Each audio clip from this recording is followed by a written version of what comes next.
Hello po kuya, nakatanggap ako ng violation nung high school po ako. Yung nag-cutting classes po ako kuya. Tapos nalaman ng teacher ko, pagka umaga, pagpasok ko sa school, doon natanggap ko yung violation ko na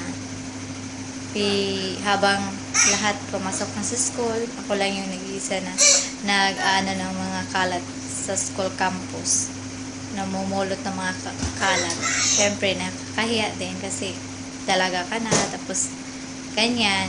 Kaya may lesson din na di dapat yun gawin kasi para naman yung sikabuti mo, para sa pag-aaral mo naman yun.